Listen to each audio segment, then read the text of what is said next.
আজি ভাৰতীয় জনতা পাৰ্টিৰ কোকৰাঝাৰ ডিষ্ট্ৰিক্ট কমিটিয়ে গণসমাৱেশ আয়োজন কৰিছে আৰু মোকো আমন্ত্ৰণ জনাইছে। সেই হিচাপে মই আজি উপস্থিত হৈছোঁ। আমাৰ মিত্ৰজোঁটৰ চৰকাৰ অসমত আৰু বিটিআৰত চলি আছে।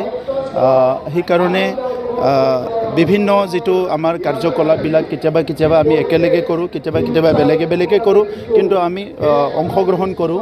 চ' সেই হিচাপে আজি আমন্ত্ৰণ জনাইছে, মই অংশগ্ৰহণ কৰিছোঁ। আৰু বিশেষভাৱে আজিৰ যিটো পৰিৱেশ বিটিআৰত গঢ়ি উঠিছে, এই পৰিৱেশটো গঢ়ি উঠাৰ কাৰণে বহুতখিনি কাম কৰিব লগা হৈছে।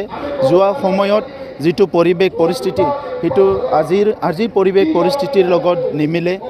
যথেষ্ট পৰিৱৰ্তন আজি আহিছে আৰু UPPL আৰু বিজেপিৰ মিত্ৰজোঁটৰ যিটো চৰকাৰ, এই চৰকাৰৰ মিছন আৰু ভিজনটোৱে হৈছে যে বিটিআৰ অঞ্চলৰ ৰাইজক নিৰাপত্তা দিয়া, শান্তি স্থাপন কৰা আৰু উন্নয়নৰ পথেৰে আগবাঢ়ি লৈ যোৱা। তো সেইকাৰণে আজি যৌথভাৱে মেছেজ দিয়াৰ কাৰণে মই আজি ইয়াত উপস্থিত হৈছোঁ। বিজেপিয়ে কিন্তু বিধানসভাৰ এনেকৈ প্ৰচাৰ চলোৱাৰ দৰে কৰি আছে।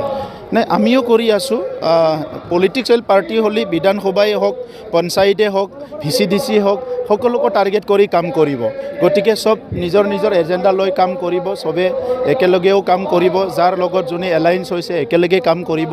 চ' এইটো আহি থকা লোকসভাত এটা ভাল ফল, সকলৰ কষ্ট কৰাৰ বিনিময়ত বা সকলৰ কাম কৰাৰ বিনিময়ত খুব ভাল ফল এটা আহিব, সেইটো আমি সকলোৱে জানো। সকলে কৈ আছে, মই প্ৰশ্ন কৰিব বিচাৰিছোঁ, আপোনালোকে জানিছিলে নেকি যে ইয়াত বিজেপি UPPLৰ চৰকাৰ গঠন কৰাৰ উদ্দেশ্যটো কি আছিল? আজি আমি স্পষ্ট ভাষাৰে ক'ব বিচাৰিছোঁ, বিজেপি UPPLৰ চৰকাৰ গঠন কৰাৰ একমাত্ৰ উদ্দেশ্য আছিলে বড়োলেণ্ড অঞ্চলৰ ৰাইজৰ নিৰাপত্তা গঢ়ি তোলা আৰু বড়োলেণ্ড অঞ্চলৰ ৰাইজক শান্তি প্ৰদান কৰা।